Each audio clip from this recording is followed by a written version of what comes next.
Uniform civil code एक बार फिर देश में चर्चा का विषय बन गया है। 5 राज्यों में चुनाव होने को है। ऐसे में यूनिफॉर्म सिविल कोड का फिर जिक्र होने लगा है। राजनीतिक गलियारों में इसको लेकर चर्चाएं तेज हो गई हैं। 22वें विधि आयोग ने यूसीसी पर जनता से सुझाव मांगे हैं। यूनिफॉर्म सिविल कोड, अब इसके बारे में सुना तो बहुत है, लेकिन इसका मतलब क्या है, इसके मायने क्या है, इस पर राजनीति क्यों गरमाई हुई है, आइए समझाते हैं आपको। यूनिफॉर्म सिविल कोड को हिंदी में समान नागरिक संहिता कानून कहते हैं। जैसे कि हम किसी स्कूल के बच्चों को देखें तो उस स्कूल के सारे बच्चे एक जैसी ड्रेस में दिखते हैं, मतलब कि सब कुछ समान। इसी तरह से समान नागरिक संहिता कानून के आने पर ऐसा ही होगा। अगर ये किसी भी देश में लागू हो जाए तो उस स्थिति में सभी के लिए कानून समान रहेंगे।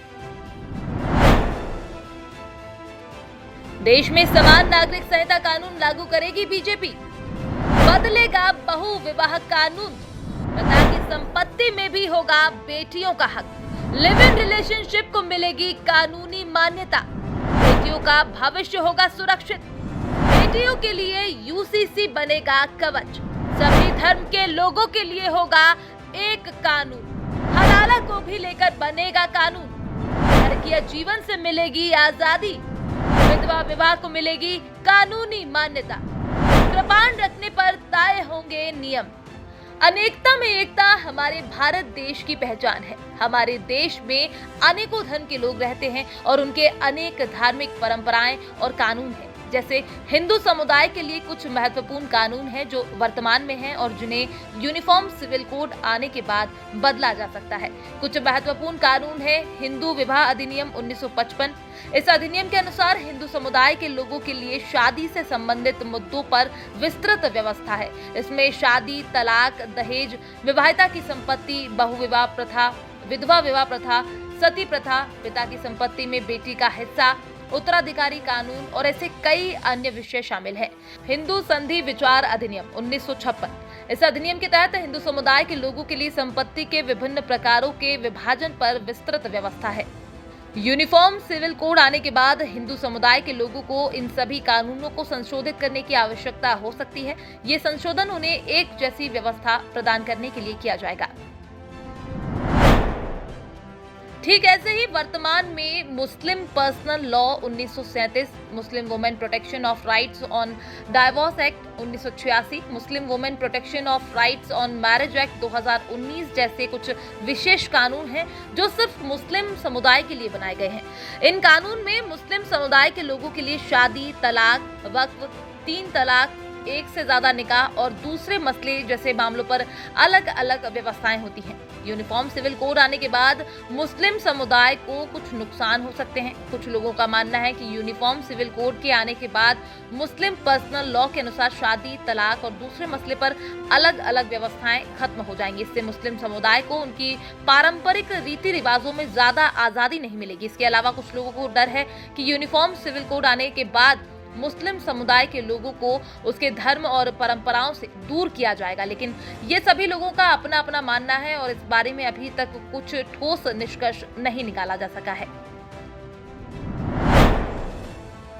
सिख समुदाय के लिए सिख विवाह अधिनियम 1954, सिख गुरुद्वारा अधिनियम 1925 और सिख संधि विचार अधिनियम 1961 जैसे कुछ विशेष कानून हैं। ईसाई समुदाय के लिए ईसाई विवाह अधिनियम 1872, ईसाई विधवा पुनर्विवाह अधिनियम 1856 और ईसाई संधि विचार अधिनियम 1929 जैसे कुछ विशेष कानून हैं। यूनिफॉर्म सिविल कोड के आने से पहले इन सभी धर्मों के लोगों को उनके विशेष कानूनों को संशोधित करने की आवश्यकता हो सकती है। ये संशोधन उन्हें एक जैसी व्यवस्था प्रदान करने के लिए किया जाएगा जो उन्हें समान अधिकार और विवाह, तलाक, दहेज और संपत्ति के संबंधों पर एक जैसी व्यवस्था प्रदान करती है। भारत के संविधान में अनुच्छेद 19(1)(a) द्वारा व्यक्तिगत स्वतंत्रता और अभिव्यक्ति की स्वतंत्रता को संरक्षित करने का अधिकार दिया गया है। इसके अलावा अनुच्छेद 19(1)(b) द्वारा धर्म, जाति, लिंग, स्थान या किसी अन्य समूह के लोगों के लिए व्यक्तिगत स्वतंत्रता और अभिव्यक्ति की स्वतंत्रता को संरक्षित करने का अधिकार भी है। अनुच्छेद 19 के अलावा संविधान में अन्य अनुच्छेद भी हैं जो नागरिकों के अधिकारों को संरक्षित करने के लिए हैं। इनमें अनुच्छेद 14, 15, 16, 21, 25, 26, 29, 30, 32, 35, 44 और 51 शामिल है। अनुच्छेद 14 नागरिकों को जीवन, स्वतंत्रता और समानता के अधिकार देता है। अनुच्छेद 15 में नागरिकों को जाति, लिंग, धर्म, स्थान या किसी अन्य समूह के आधार पर भेदभाव के विरुद्ध संरक्षण दिया गया है। अनुच्छेद 21 नागरिकों को जीवन की सुरक्षा और व्यक्तिगत स्वतंत्रता की संरक्षा देता है। इस तरह संविधान में अनुच्छेदों द्वारा नागरिकों को अपने अधिकारों की संरक्षा दी गई है। उत्तराखंड में यूसीसी लागू करने की तैयारियां तेजी से चल रही हैं। इसको लेकर दिल्ली में प्रबुद्धजन और पत्रकारों का जन संवाद कार्यक्रम भी हुआ था। इसमें समान नागरिक संहिता को लेकर लोगों ने अपने सुझाव दिए। उत्तराखंड देश का पहला राज्य बन जाएगा जहां पर यूनिफॉर्म सिविल कोड लागू हो जाएगा। ये सिविल कोड सभी धर्मों पर लागू होगा। इसमें सभी नागरिकों के लिए विवाह, तलाक, विरासत, उत्तराधिकार और गोद लेने जैसे व्यक्तिगत मामलों को नियंत्रित करने वाले कानूनों का एक मसौदा तैयार किया जाएगा। यूनिफॉर्म सिविल कोड लागू होने से लैंगिक समानता बढ़ जाएगी। धर्म के नाम पर होने वाला भेदभाव भी कम होगा। हजारों कानून कम होने से न्याय प्रणाली में भी सरलता आ जाएगी। वहीं कुछ बुद्धिजीवियों का मानना है कि यूसीसी लागू होने से धार्मिक स्वतंत्रता भी खत्म हो जाएगी। तर्क दिया जाता है कि संविधान ने ही धार्मिक स्वतंत्रता भी दी है, ऐसे में यूसीसी लागू नहीं हो सकता।